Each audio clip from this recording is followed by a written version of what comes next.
Good morning. It's Tuesday, 9 o'clock Central.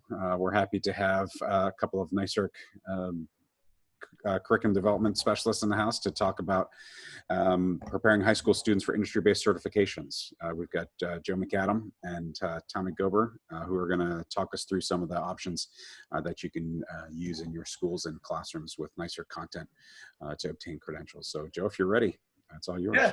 Yeah. So I see a lot of familiar faces out there. People have been with me last 2 weeks with the 101 to 104, and we've also have some people who are in our cybersecurity this week, which is awesome.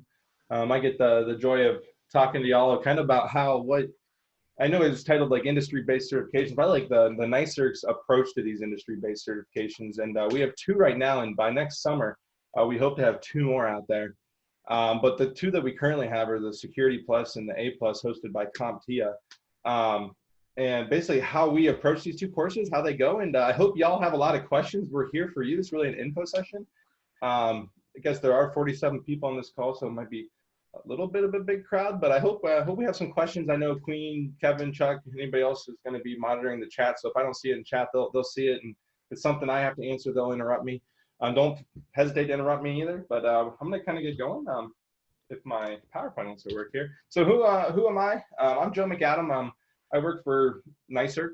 I taught both the A+, a lot of cyber courses, physics, all math courses down in actually New Orleans, Louisiana for a couple years, but now I'm back up in Columbus, Ohio. And I work for NYSERC remotely. I'm one of the remote guys. The other guy on here is Tommy. He helps out with these industry-based certifications and writing our courses with it. He should be on this call in a second. He got caught up with his little son this morning. What does he have, guys? An 8, 9-month-old son that I guess he said he got caught up having to clean him up real quick, but he'll be on the call in a second. But that's who we are. Tommy's passed a lot of these tests. He's taught a lot in the classroom. Both of us, a lot of experience between the 2 of us. So if you have any questions about this, please don't hesitate to ask us. We'll be able to answer them in any way we can, okay? A little bit of schedule of what I plan on going through in this hour. If we end a little early, that's fine. I know my boss gives me heck for that, but I just kind of want to walk you through. Actually, we have examples at the end. I know when I've done this before, I ran out of time and not done the examples, but we're just going to kind of talk about the test. What are some of the benefits, why you want to do it. NYSERC's individual approach, how we approached it, because there's a whole bunch of ways and different curriculums out there and how they all approach it. The materials required for each course. Then if we have time at the end, we're going to go explore where they are on Canvas, kind of show you the layout of everything, and walk through an example lesson or 2. That's a whole lot to cover in 1 hour, but we'll see how far we get. And I am going to have to end pretty close to 11 because I know I have a session at 11:30 that I've got to get ready for and load my range up, but we'll have a little time to go over if we need to. All right.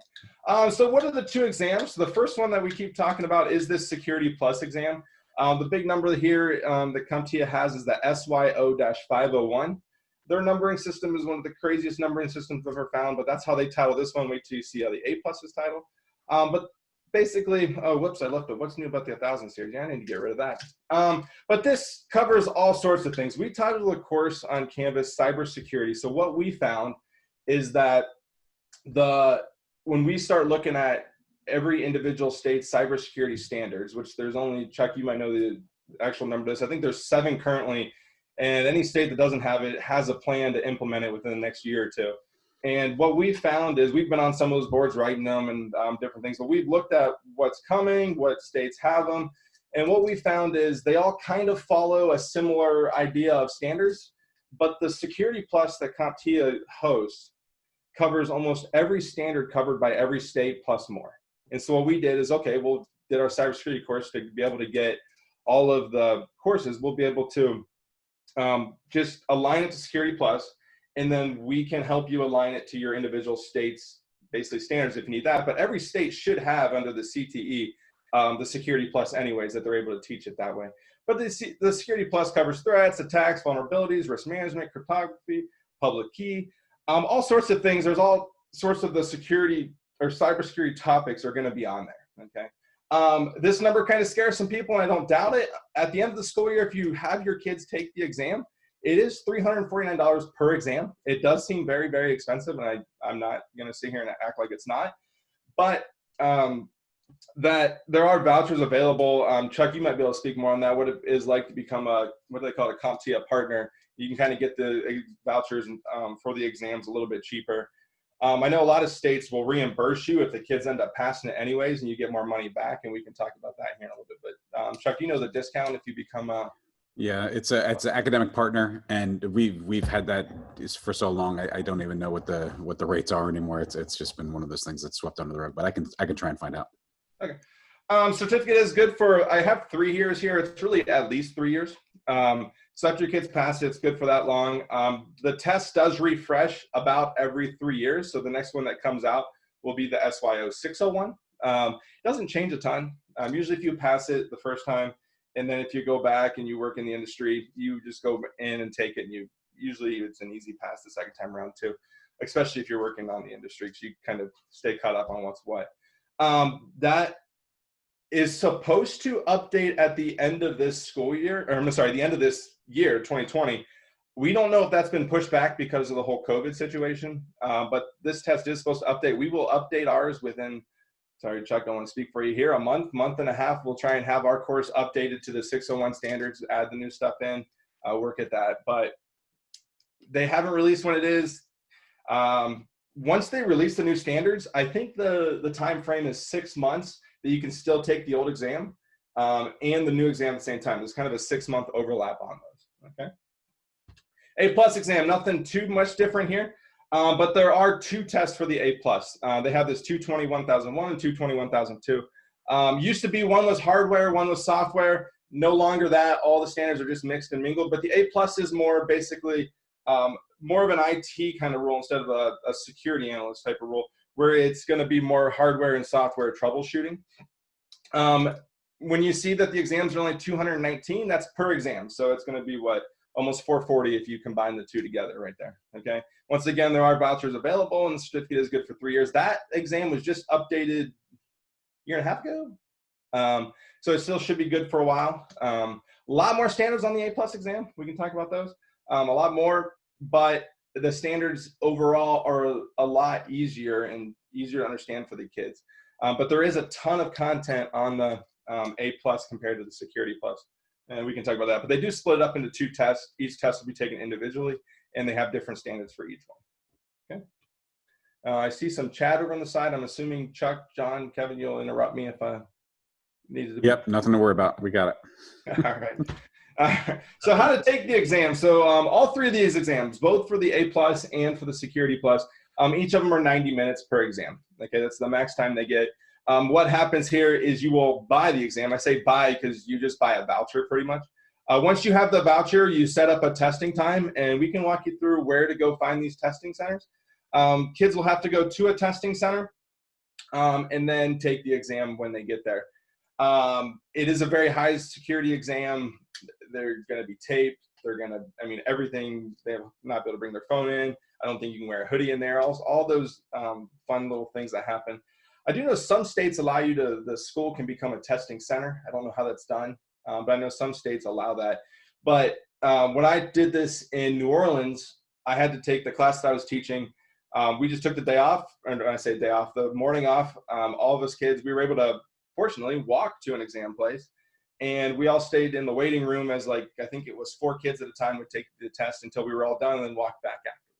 Okay. So someone says in the chat right there, my school is a testing center. So yeah, I know some schools can become testing centers in certain states. I'm not sure that process. I've never gone through it, but you can do that. Okay. This is a school-to-school basis on how students will take the exams. I know that some schools that I've talked to and dealt with in the past, they will just buy the vouchers for the kids, and then the kids have to go on their own individual time at some other point and go take the test. I'm not sure that's the option for every school, but it's really it's going to be a base-to-base cases or case-to-case basis on how that test and how you're going to have the kids tested with that. Okay.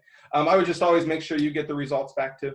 Don't have the kids take it and then not show you the results of what they did. But that's a little bit of how the test is taken. Okay. Why implement the course? I have a whole lot of slides here. So the A+, it is preferred to a lot of IT roles. They want you to have that. It might be a baseline, but they want to have it. And CompTIA says it's the preferred qualifying credential for technical support and IT operational roles. Obviously, they're going to be a little biased towards their test, But I mean, companies such as Microsoft, HP, Dell, and a ton more want their employees to carry this certificate. They wanted them to have this baseline of basically knowing the IT, and they're able to pass this test and know what's going on. One thing I always like to say is, so the second one there. So the second one, the Nationwide Insurance, Northrop Grumman, Agile Defense, et cetera, want the employees to carry the Security Plus certificate. I didn't make that very clear right there. But the Microsoft, HP, and Dell is the A plus certification. The bottom one with more of the security companies is going to be more, or is going to be towards that Security Plus. And like Nationwide, obviously, because they're going to want to secure it, but they're one of the biggest companies that requires a lot of their employees to carry that Security Plus, especially in the IT security field, okay? Both of these are kind of baseline, but it's kind of an introductory or prereq that they need to have going in to get the jobs out of high school, okay? Students can make upwards of $45,000 right out of high school with these certifications if they're able to pass them. Security Plus is much higher than that. It's the A plus that's about 45,000.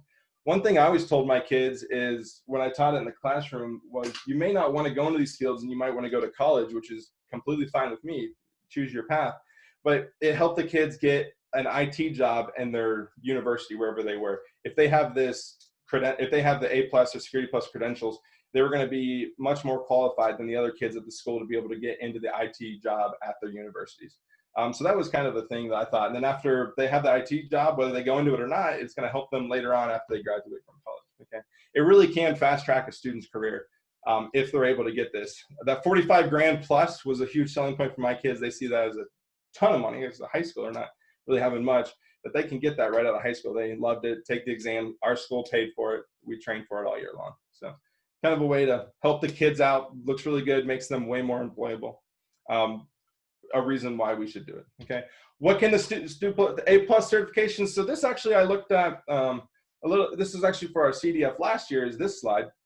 So I looked at Denver, which is the city we were in, and all I simply typed was basically I went to a couple of job websites and typed that they needed a A plus certification, the CompTIA A plus, and I found these 5 jobs very quickly, and I found that the average pay was $23 an hour. Okay. Obviously an A plus computer technician at Micro Center, but there were tons of jobs available. This is a very quick search done by me of what jobs needed an A plus certification, or it was recommended that they have it. And these 5 jobs came up in really quick, $23 an hour. But I did think to myself, that is a huge city. Might be a little bit cheating that I looked in such a big city. Obviously, there's going to be a lot of jobs available. So I went up to that nasty city that has that terrible university up north, up in Michigan, Ann Arbor, and I figured I'd go for a little college town. I am an Ohio State grad, so you're going to see me make fun of Michigan. But and basically, I looked into Ann Arbor, not a giant city. It definitely has the university there. But I found 5 jobs very quickly up there. A little bit less pay, which makes more sense. It's going to be a little bit less cost of living. But even in a smaller city such as Ann Arbor, there are still these 5 jobs that I found very quickly that needed A plus certification as a prerequisite. This year, I did the same exact thing, but with a Security Plus certification. So I did Houston for Tommy. That's my large city here, and found very quickly these 5 jobs. And the average pay was at least $25 an hour. Okay, it was pretty high. Notice it was lower in Columbus's. I don't know if it was just the 5 jobs that I found, but Columbus was all were at least $33 an hour here. But notice I found these jobs very quickly of what were needed, all different jobs, but there are jobs out there that need both of these certifications really quick, 4 different cities across America. These 2, Columbus and Houston here, were both just for the Security Plus. The last 2 were both for the A plus. But there are jobs out there that require these, and and I was looking mainly for those introductory jobs to try and get the kids in the door. Once they're in the door, usually they can go wherever from there, but to get them into big companies to help them out. All right. What am I covering shortly? Chuck's on mute. Just a question from Ben. He teaches a year-long high school cybersecurity course, upwards of 2 hours per day. Wondering if he should start with A plus curriculum, or would that be redundant if he covers, what is that, Ben, MTA? Is that Microsoft Networking and Security? So some things will be redundant, Ben, but I want to say they do a decent job not overlapping that I found. Obviously, the networking doesn't overlap the A plus as much. There's not, I mean, they kind of talk about the concepts of the networking and the A+, but they just need to know the underlying basis. Cybersecurity and the networking courses might be a little bit more overlapping, but the three do a decent job of staying apart and not too much overlapping. Just be careful if you only have one school year. All of this is a lot of content to cover in one school year. Maybe you're much quicker. You have the kids for more time a day. So you get them for 2 hours a day. That is a long time. But the A+ is enough to cover a full school year. Security plus a full school year.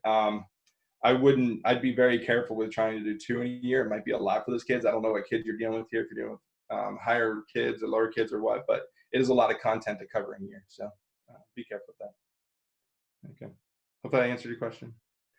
Utah. All right. So these are the jobs I have. So basically just real quick searches. I'm sure you can do a search around you. Just find some job sites, search in the security, CompTIA Security Plus or A+, and see what pops up for jobs and what the kids are needed. So if you need any help with that, you can always contact us. We'd be more than happy to help you look at those and try and find some things for the kids in your area. Okay. So I give my joke here. So if that's not enough for the kids, why do we implement these courses? It basically makes the kids more marketable, really marketable. They can make money right out of high school, fast track their careers, do it for the kids. But really, why do we really want to implement these courses in our classroom? Well, we've got to sell it to the administrators, right? We got to make sure that they're getting something out of it too, because I know that a lot of times you can't even teach a course in a school unless it's a state standard and stuff like that. I know our principal, Chuck, don't hate me too much here, was all about the school point scores and didn't really care to help Chuck and I in the classroom. She only wanted our courses, other than the core courses, the other courses just had to make the school look good. And so why really implement these courses? What the principals might think here. Well, I did 4 states here. We've got Louisiana, Ohio, Texas, and Colorado. These were just the 4 I looked up.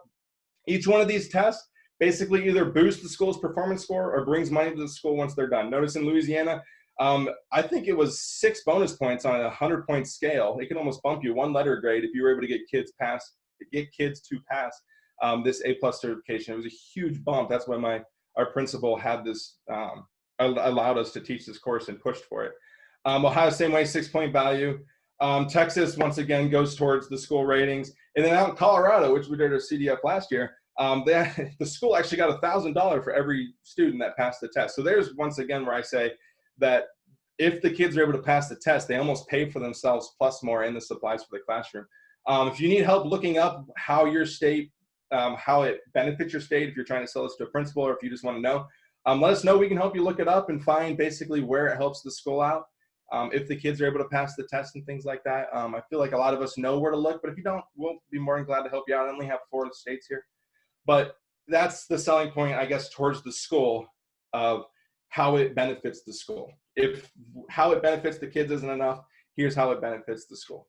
All right.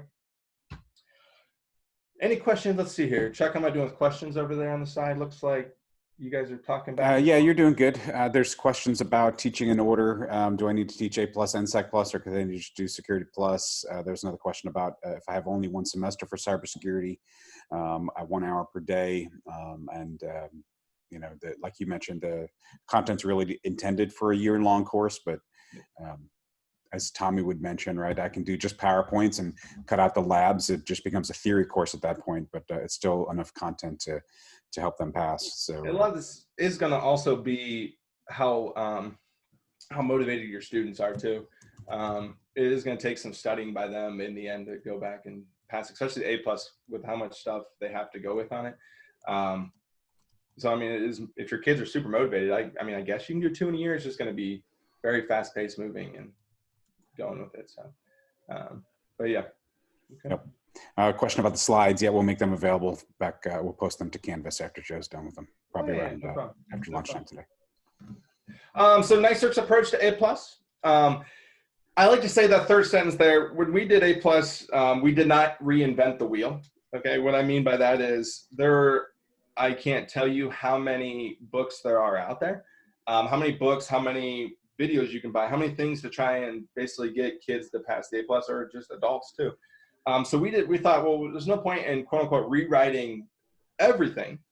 And so we have guided questions for the students where they basically, it's a guided question in lab format, so to say, where they're walking through a lab and or guided questions about the material where either they have to go research it, you can have a lesson to talk about the stuff, and they have to answer it. But it's all, in a sense, going to ask them basically like, what are the two voltages for a power supply and stuff like that. And they have to be able to say it's 110, 220 volts and go from there. But we did not reinvent everything. So these do align with quote unquote books, we like to say. These big textbooks, depends on how many you want in the classroom. When I taught, I used that Mike Myers book in the classroom. Granted, it was for the 900 series, but we use those in the classroom. Once you have a classroom set, you can kind of leave it in there. Mike Myers is one of the biggest names, if not the biggest, in the A+, so to say, industry, as far as passing this course. He has a ton of materials out there, a ton of content, good stuff. But that's one of the books that we align this course to, and we tell you where to go find basically the help for each one of these 3 books. We've aligned it to all 3 of these. Yes, that John Andrews book is $90. The reason that we put that up here, even though it's $90, not really cost effective, is it's personally my favorite. It's a great book. She has a ton of extra projects within that book that you're able to use in the classroom too. It's more project based and not as much dry textbook type reading. And so that's why we have that on there. Yes, it is a more expensive option, but in my personal opinion, of these 3, that's my favorite book if you were to use it in a classroom. The other 2 a little bit cheaper, $37 to $40 per textbook. You could have the kids research the material online, and I'm sure that would work too, a little bit crazier. But we did not reinvent the wheel where we give you all the info. It would, because that, with how much content is on here, would have taken a ton of time. Basically, what we did is when I taught this in the classroom, I made the course to what I wish I would have had when I was first told 2 weeks before school started, you're going to teach the A+ the next school year. And I'm dead in the water like, oh boy. And so the course is written for what I can have. It would just be the teachers. It's intended the teachers can print out the lesson and just hand it to the kids and make them kind of run with it. It can also be where if you feel more confident with the material, you can walk the kids through with a little bit of a lesson and they can kind of answer the questions going through. Every one of them also has a project built in with it where they're doing something either on a computer physically or with the software kind of working with it. But there are projects built with it. It's not just all kind of researching answers and everything. There's going to be some hands-on as well with every lesson. To kind of get the content and the hands-on and the lessons both together. Really up to the teacher on how they get the materials to them. You get the kids research it. You can give it to them. We can help you with it. There's these books to help along. Really up to you. Here at the end, we'll go walk through a lesson to kind of give you a show of how that's done. Quick question, Joe? Yeah. So Brandon asks about prepping middle school students towards a career utilizing A+. I know A+ is very obviously hardware and software heavy. Is there any thoughts you have towards getting middle schoolers ready to proceed for that credential? Chuck, we used to say in the past that like we would recommend it for the high school people, but I guess we've seen other states that have had a lot better 8th graders than what Chuck and I would have had. And I guess it depends on what you think. If they're pretty bright 8th graders, I don't see why not. Pretty motivated. I don't know if bright's the right word. Motivated would be the right word, where they're going to take the time to sit down and study. It's a lot of material that is covered on this. I don't know if I have the Mike Myers book down here. But even having a couple PCs in the classroom to tinker with, would you recommend that as middle schoolers breaking stuff apart, right? They're Lego builders. They're if especially they're going to take it later on. I would think that'd be amazing to have them start venturing into the hardware side of the computer, because a lot of the kids are used to dealing with the software side and working with Windows. But what about when they start dealing with the hardware and how to fix a computer like that? That could be awesome if you start in middle school, even if they don't take the test, but get their hands dirty in the computer, tear apart a laptop. Have a kid, if you have an old laptop, that would be an amazing project in my mind, which is on there what we have. Have the kids take an old laptop that doesn't work. I'm sure your IT might have one laying around, or an old desktop computer. Just have them tear that thing apart and start trying to label every component in there, what it does, what's the purpose of it. I would guess, now maybe I'm wrong with what kids you're dealing with here, most of the kids in your classroom have never actually torn into the physical part of the computer to see what's in there and what everything looks like. Just be careful they don't cut their hands up and stuff like that. But I would find it fun as a middle schooler. just to go in and go tear everything out, not worrying about breaking it. So yeah, it's amazing when we do robotics projects in the classroom and kids remark that it's the first time they've used a screwdriver.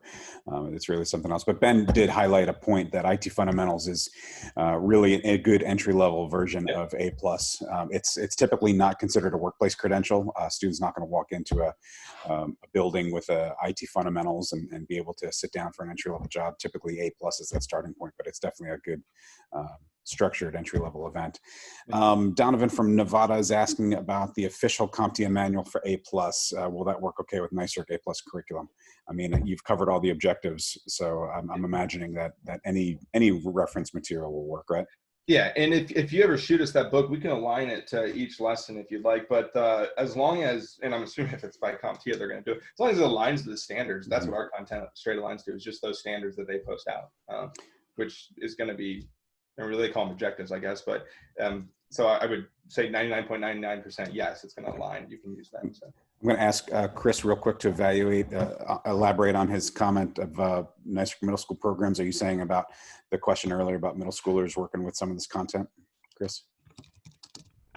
No, I was just offering that as a suggestion. You guys have a couple of, introductory level courses. Sure. Look at that as sort of a, an introduction tied in with the hardware component. I think that would be an awesome program for middle school. For them to get ready to take some of the high school courses and possibly move into the A+ and Security Plus. That's all. Yep. So we're doing some programming, text-based and graphical-based programming in our middle school curriculum, and there's a lot of manipulative work. So I think you're right, Chris, that there's some good stuff that can align to a student looking to achieve A+ in the future. Tomas Morales asks about lab equipment. Joe, if you have any recommendations for old PCs or other things that you might recommend. I know we've talked about, checking out Goodwill and those kind of places for some devices, but if you have any other thoughts. No, it used to be a lot easier to source them, and I don't know why it's becoming more difficult now. I feel like there's companies that are buying the stuff, recycled parts, and they'll buy them in bulk, and so not as many by big companies are recycling anymore. I mean, we've been fortunate enough, I guess, when I taught, our IT guy, Dane, he had just a whole room full of old computers and parts, and he was very, very kind to me, and I guess I had a good relationship with him where he was able just to give me whatever I wanted pretty much. And we found a few, actually one of our students' dads worked at a computer repair shop, and he actually donated a ton to us, which was awesome. And so I was very fortunate with that. I've not had much good luck with Goodwill lately. Honestly, since I've started working for NYSERC, my wife and I love garage sales. I just go around to random garage sales, and you find some older couples who are just selling off their old computer for like $10, and that's been a good way for me. I don't know if you can source one for a whole classroom with that, but I would say your first stop would be your IT department. They should have a ton laying around, and hopefully they're nice enough where they give you some stuff. But yeah, sourcing the materials, and we're going to talk about that. Hey, look at this, the next slide right here. Sourcing the materials can be very challenging. It's going to be different for everyone. It's a tough answer, and I get asked all the time of how do we get old materials? Because I always say, besides the books, there's basically two things that I would almost recommend that you need for this course to go with it. And one of them is an old computer those kids can just tear apart, and it doesn't matter if they break. It doesn't work anymore. Just have them tear it apart. It can be as old as can be. Sometimes it's fun to see kind of that old ancient dinosaur-esque parts in there. The kids like. We call them dinosaur, Joe. Yeah, you Chuck. And we go with it. But and then also a new computer. And I always say preferably with admin rights, because a lot of times if they get a school computer, they don't have that. My school was very fortunate. Chuck, do you remember the funds we used to get the stuff to build the computers? Yeah, we got funds from somewhere. There's a lot of good suggestions in the chat, so I would say you don't have to spend much time on this, but it's going to be school-to-school basis. But I mean, in a perfect world, every kid would have the materials to build their own computer, brand new computer, get with your IT, install Windows on there and/or a Linux. I like one of the Linux versions just because the kids can then uninstall, install, and keep going. IT doesn't always love it when they have to get rid of those Windows. The license with that, so be a little careful with that. But it's great to have them build their own computer, install an operating system. Most of them have never done that before, and see that they have total control of this computer at this point and what they can do with it. I know that's asking a lot of some IT departments that they're like, no, we're not going to give those kids admin rights to a computer on our school. So once again, it's very challenging, and it's going to be on a school or case-to-case basis in the schools of what you're able to do. But I always like to say, you would, as much as you can, get an old computer and old materials as much as you can get. I started a little kind of base of once the kids tore everything apart, we kind of sorted all the stuff out, and then you can reuse those from year to year. Kids don't get to tear apart a computer if you don't have it, but they can see all the parts. Kind of fun things like that. In the long run, if you aren't able to get a computer, whatever, your IT's not working with you, it's tough. But there is this PC building simulator that you can download off Steam, which I have on the next slide. It does cost that, but basically you can, sometimes schools don't even allow you to use Steam, but the kids can on here via a program build a computer, have it work, and they have you go in. It's kind of funny and frustrating at the same time. They'll have you individually screw in each screw to the motherboard. It's not just like you place the motherboard. They have to go in and put in the screws. You've got to unlock where the CPU chip goes and place the CPU chip very carefully, lock it down, and put the heat paste thermal glue on there, and then stick the fan down, lock that down. But they've got to go through all that kind of building. So it takes a step by step. They've got a ton of different parts that you can do to try and place it together. But cool little program. We can always get you in touch with that. It is, I mean, if you just go into Steam and search PC Building Simulator, it's going to be what pops up. We were working with them on getting that for a cheaper price, but I don't know if that ever fell through or what happened with that. I don't know if you know, Chuck. I don't know where it's at. Mm-hmm. So that's an option if you want to use that. I actually don't know a teacher that's ever done the classroom, but I would love to hear the first one. It would be real interesting, but if you aren't able to have the kids physically build one, there are simulators out there that you can find. We do have, so I have Raspberry Pis with a question beside it. Yes, Raspberry Pi is a cheap option to give the kids full admin rights, but you're not going to be able to install Windows onto it unless that new one, that little, I haven't heard yet if a smaller Windows is able to be installed on that new 8 gig RAM Pi that just came out. I don't know if anyone's done that yet, but you're not going to be able to really do a Windows on a Pi, which is a big part of this exam. But they would have full admin rights if you're able to do that. So I put a question mark beside it because they're not going to get the full effect, I want to say, if they're using a Raspberry Pi. Yes, they have full control of it. But once again, they're not going to be able to build it physically either because the Pi kind of comes pre-built in that little box that they have. So if you need help finding materials, we can help you out. I don't know how much we can help you out, but we can give you recommendations on where to go. But for the A+, it can become a little bit difficult to get an old computer and new one with that, and to fight with that. I call it the battle of the admin rights with your IT department. So hopefully you have a good relationship with them. I don't know. All right. Moving on. So I always say the more the merrier. I know teachers are notorious hoarders. So be a hoarder here, get as much materials as you can, try and store it. So I have the electronic recycling centers here to go find some, but I've not been having much luck lately with those. But let us know what you're able to find. Be nice with other teachers if they need it. We can talk about it, but getting the computers can be the hardest yet. I always do say here, once you have a working machine, do be careful with those kids. You don't want to break it and make it one of those old machines that then they're tearing apart. So keep the working ones working and the broken ones that they can be tearing apart. But yeah, if you ever need help, let us know. I see the chat's going crazy over here, so let us know and we can go from there. Okay. And I guess if you know people in the industry, because Chuck, we were able to get a ton from your brother, right? Yep. Down in Cincy. So I guess you know people in industry, especially in the IT fields, they're going to have some laying around. They're going to either donate or they might be nice enough to give to you. So I guess ask your parents. Maybe their parents will help you out, or your kids' parents, I should say. Not your parents, but you can ask your parents too. But your kids' parents, that can be a bigger source of parents where they're working, see if they have any computers lying around at their work. So moving on. So NYSERC's approach to Security Plus. We have broken down, and this is going to kind of be our new format of how we make these courses from now on. 136 individual lessons. We took all the objectives from the Security Plus, and there are 130, and we broke it into 136 different lessons. Each one of those lessons contain a PowerPoint, a teacher's notes, and I have and quiz here. Those quizzes are coming. They're in their final stages of formatting, and now it's just going to be putting onto the website. But every lesson, I do have at this bottom sentence down here, we did sort of reinvent the wheel here, because I have on the A+, we didn't reinvent the wheel. Here, we give a lesson where we talk about every individual objective now. Granted, there's a lot less for the Security Plus, so it was much easier to do than it would have been for the A+, but we talk about every individual objective, and it's going to be in a PowerPoint that has teacher notes to go alongside with it. The teacher notes are going to be written by either Tommy Bartles or I.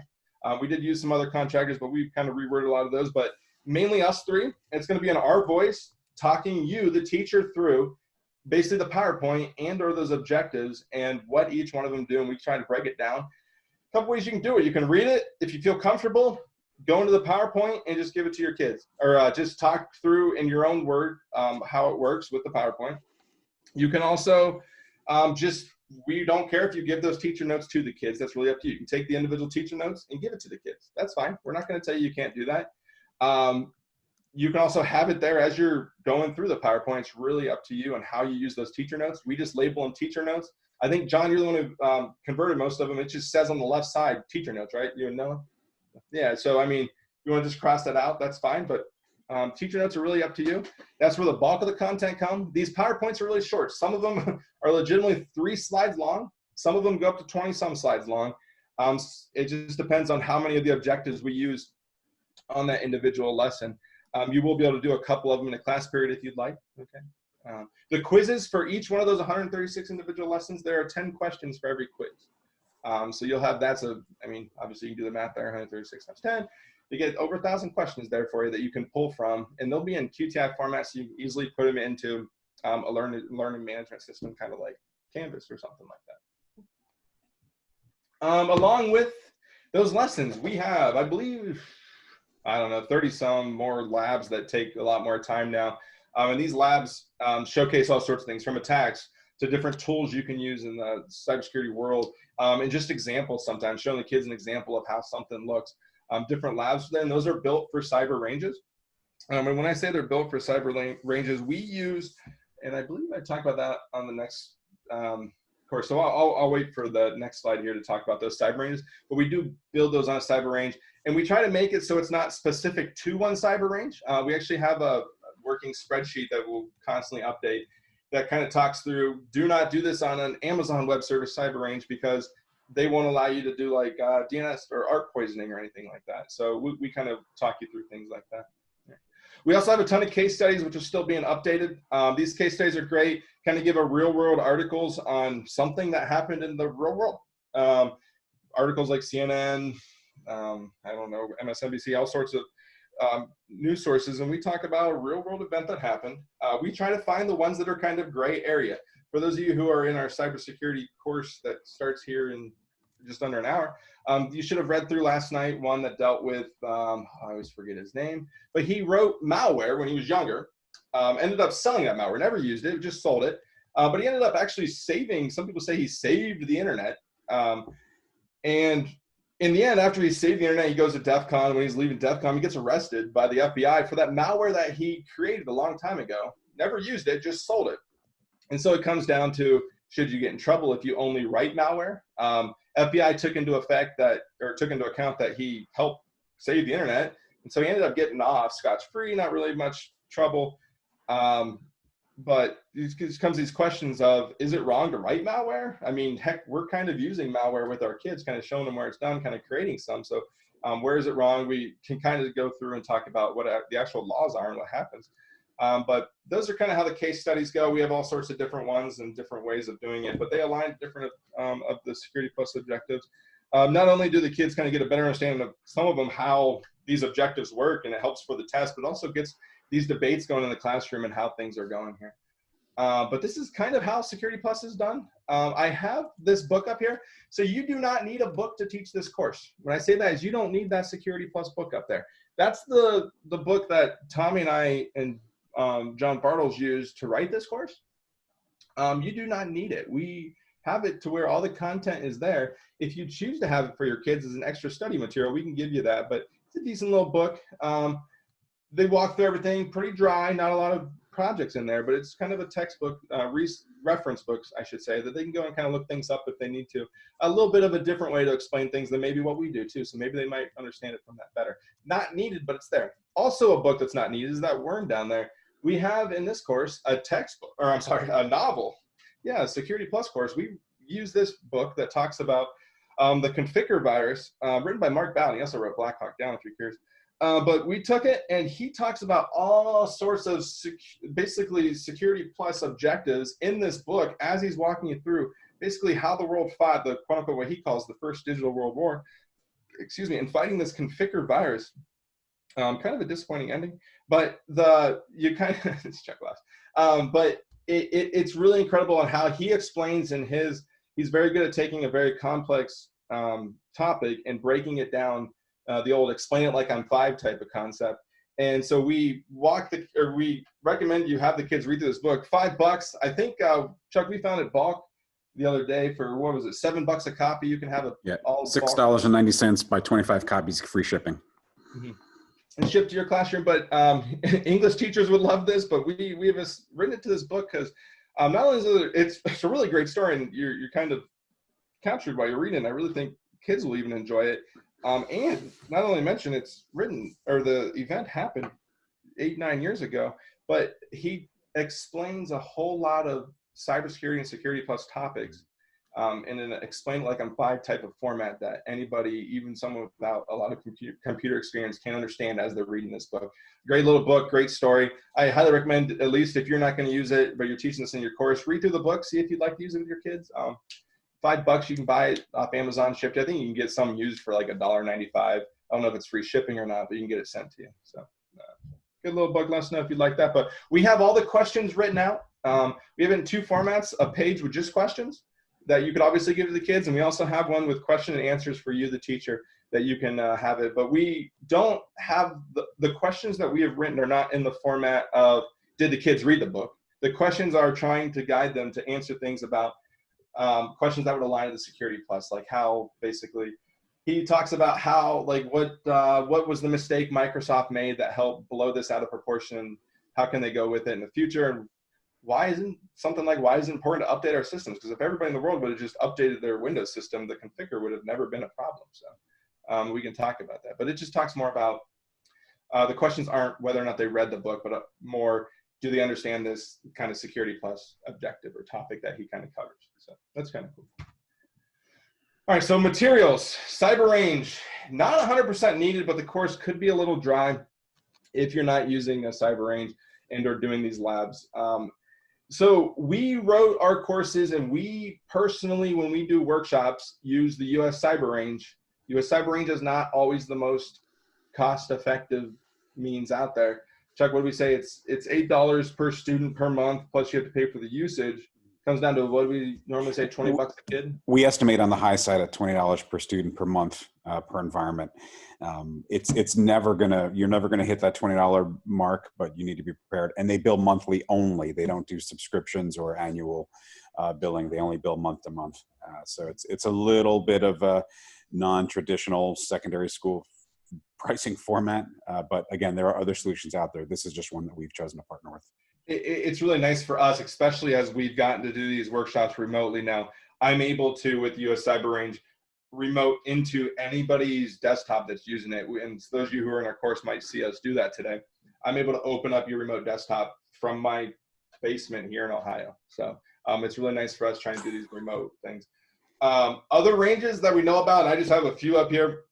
Virginia Cyber Range is the US Cyber Range in disguise. That might be the other way around. It's free to all Virginia teachers. Awesome. Yes, you have to be a Virginia teacher. Sorry, we do a lot of with them and not. But Dave Raymond at Virginia Tech runs that range, and he also runs the US Cyber Range. And he's not making money off the US Cyber Range. He's doing it out of the good of his heart to provide it to anybody else in the nation. But he doesn't have the funds to give it for free. Amazon doesn't give him a discount since they're not making enough money. But they aren't giving it to teachers free. So when it uses the AWS, he has to pay Amazon for what's being used, and how his grant's written, he can't provide it to anybody that's not a Virginia educator. But he keeps it as cheap as can be. He's not making money off it. We know this. Chuck knows it. If anything, he's losing money because he spends time troubleshooting people's things at his own time. And so he's losing money off that, but that's how the US Cyber Range basically works. Arkansas Cyber Range, you have to apply for that because only so many can be on a certain time. You got to be able to get on there. But that's free, hosted out of Little Rock? University of Central Arkansas in Conway. Totally out. So Yeah, it's okay. It's just 20 minutes up the road. But yeah, that's again similar to Virginia Cyber Range. Arkansas Cyber Range is free for all Arkansas teachers. That's that product is a partnership between the state of Arkansas, UCA, and Matova Federal.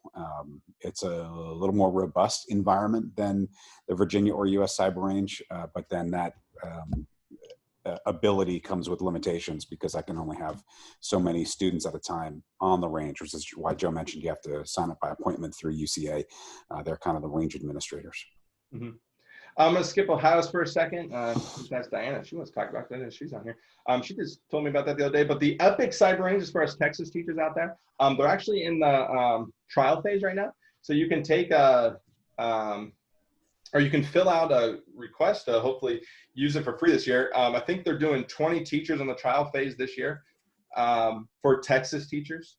So if you want to do that, I would recommend signing up and be in the trial phase this year. After that, their goal is to provide it for free next school year to all Texas teachers, but they're going to need money from somewhere, and they're trying to talk about where that money is going to come from and things like that. What other states, Chuck, do we know that have cyber ranges? I know Ohio is here. Diana just told me about it yesterday. Diana, I know you're on this call. I don't know if you're listening right now. If you want to speak in and talk about it, what's going on with it or not, but Michigan has a range. Go ahead. Can you hear me, Joe? Yep. Yeah. All right, cool. So yeah, this is Diana over in Greater Cincinnati, and I work for Warren County Career Center and teach a 2-year cybersecurity career tech program. We actually have free access to the Ohio Cyber Range through our partnership with the University of Cincinnati and Sinclair College. So that is something that you could probably just Google and see if you can, those that are in Ohio, could try and get free access as well. I know the reason why we get it is because we teach their college courses, Warren County Career Center does, to help them complete their associate degree or move right into being a software at University of Cincinnati here at Warren County Career Center. But I would Google it and see, if other folks in Ohio can't get it for free. Right. Chuck, you were saying who else had one? Michigan. Michigan has a range. The NICE organization out of DC is partnering with the University of California on a challenge style range. Keep in mind also, not all ranges are created alike. One of the reasons we like Virginia and US Cyber Range is because it's an open environment. They give me the operating system that I can noodle around in and explore and attack.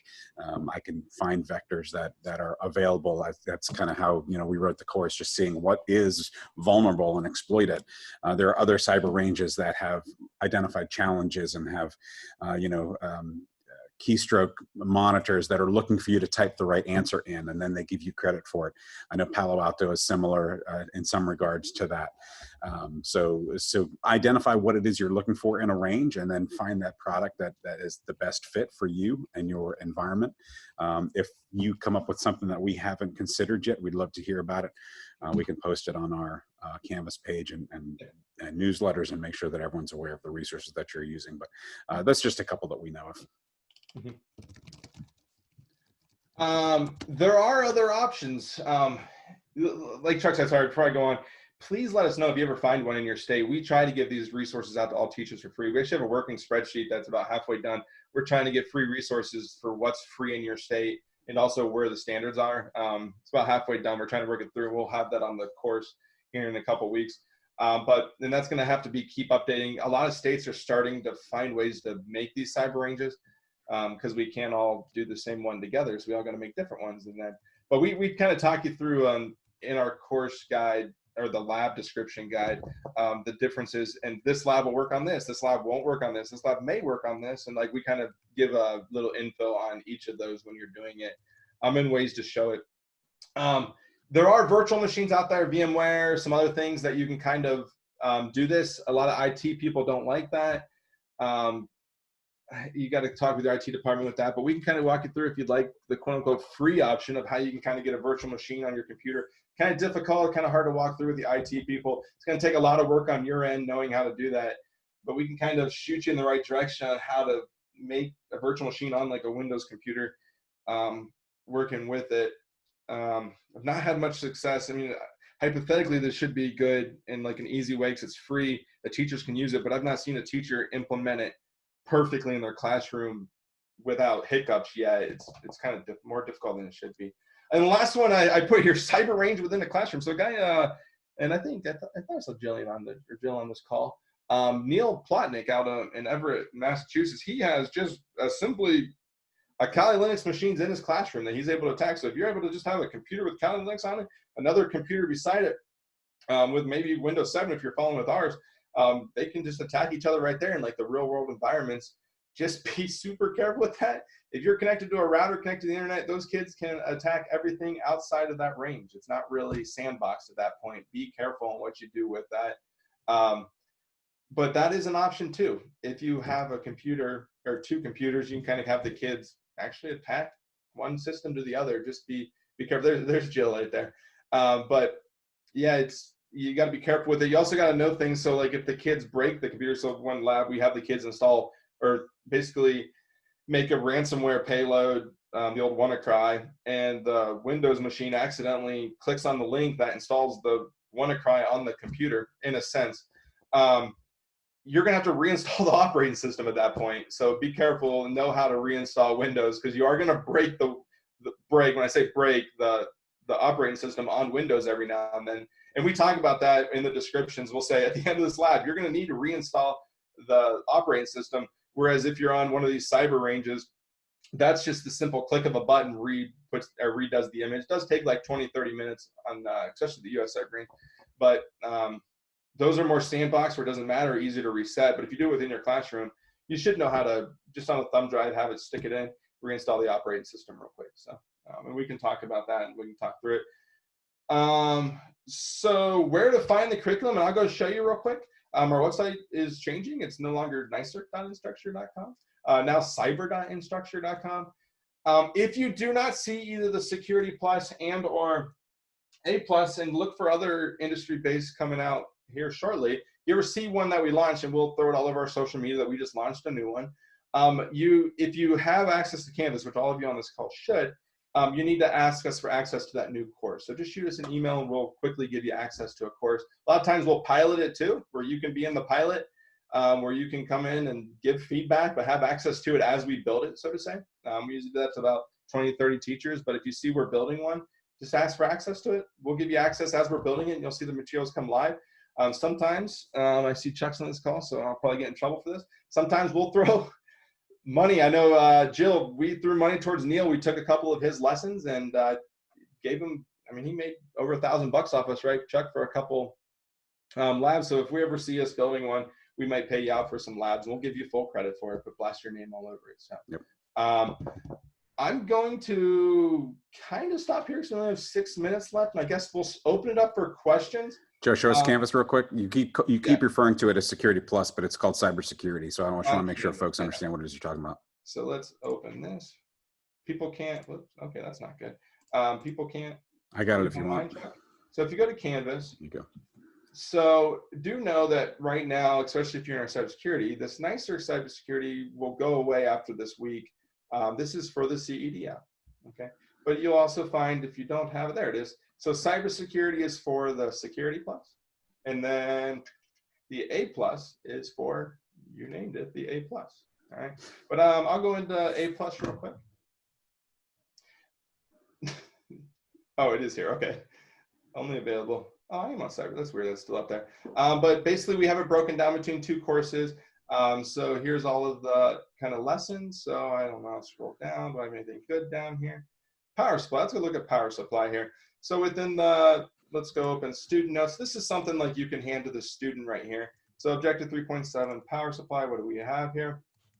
Kind of talk about the 4 steps of what they're going to be doing. There are keywords for all these in the teacher's notes. These will be, we'll give you the definition in the teacher notes. But kind of walk through, we tell you how to install a power supply.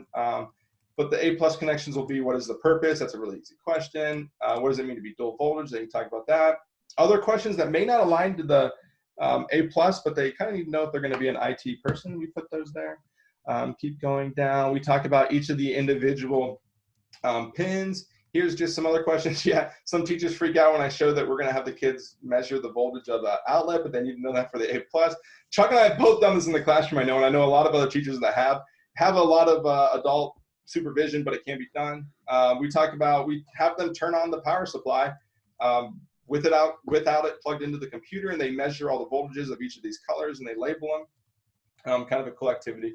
But that's kind of how a lesson in the A+ kind of runs here. You can see how the kids are answering questions, but it's still project-based. Okay. Security Plus, I know I'm moving quick here because I only got 3 more minutes, is located under cybersecurity. You can kind of go over to content here. And I think a lot of us have already covered this in our course. I'm not going to go too big, but you can kind of see up here we give some resources and things. Here's where that the little book is. But down here you'll see all of our lessons and kind of where the labs and case studies come in. But every lesson has its own PowerPoint, teacher notes, and aligns to the standards. Oh, I guess I can load one of these up. So let's go to logic bombs. So with the PowerPoint here, so a PowerPoint on this is going to look, like I said, very short. Notice this one's only 5 slides long, but we kind of talk through what you can do with your kids in the classroom on logic bombs and kind of talk about there's a real world situation. Teacher notes, once again, on logic bombs. That's going to be a more description telling what's going on, but we kind of walk you through what a logic bomb is. And this is for you. If you choose to give this to the kids, it's really up to you, but this is a PDF on our way of describing it, quote unquote, making the text. That's kind of how that course is written. There are the labs and case studies to go along with it. Okay. So I'm going to stop there. I could talk about both these courses for a lot longer, but we have 2 minutes. So I guess I'll open up to questions.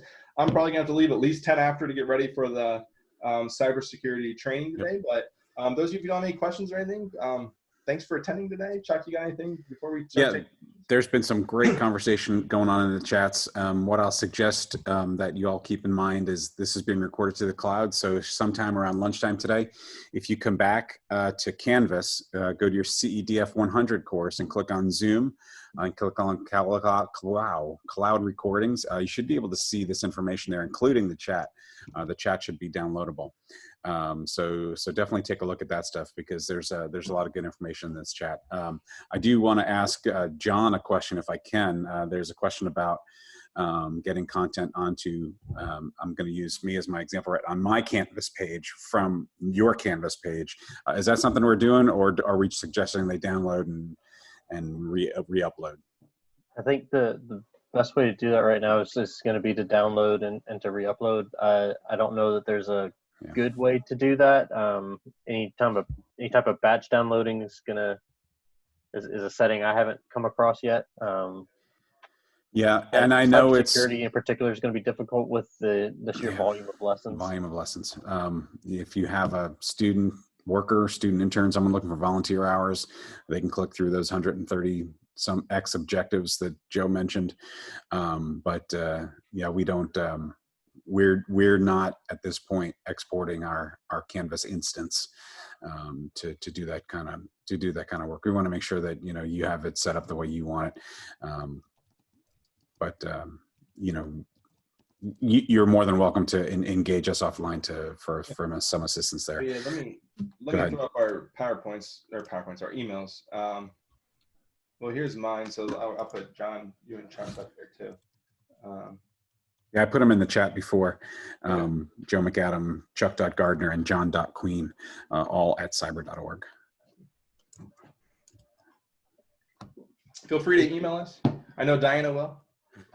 All of the files I know are either PDFs or PowerPoints for the most part, a couple of Excel sheets, and then those the assessment type questions. Those are good for the integrating into the LMSs, but they're all done as PDFs and PowerPoints because they're intended to be viewed on just about any device easily. So. Okay. I got to laugh, Chris, before you dial off. He posted a comment before, and we were talking about where to get equipment from. And Chris said his district is in so much trouble that his IT department is actually selling off the old computers rather than giving them to the teachers who need them more. I thought that was disappointingly funny. So, Chris, I apologize. That was really good. Making fun of districts now, Chuck? Wow. Yeah, it made me chuckle. All right. We're good to go, everybody. It is the top of the hour. You got 30 minutes if you want to dial in with NASCO. Otherwise, if you're registered for our morning session, log back in, stand, stretch, get a cup of refill this. I know I will be. If you're in an afternoon session, we'll see you there. If you're at the lunchtime session, I'm hosting a couple of higher ed teachers to come and talk about their experience dealing with the vertical partnership of students coming from high school into their higher ed. So feel free to log into that lunchtime session. Have a great day, everybody. I'll be here for a couple minutes if anyone wants to hang out, but I am going to pause the recording and we'll see you again.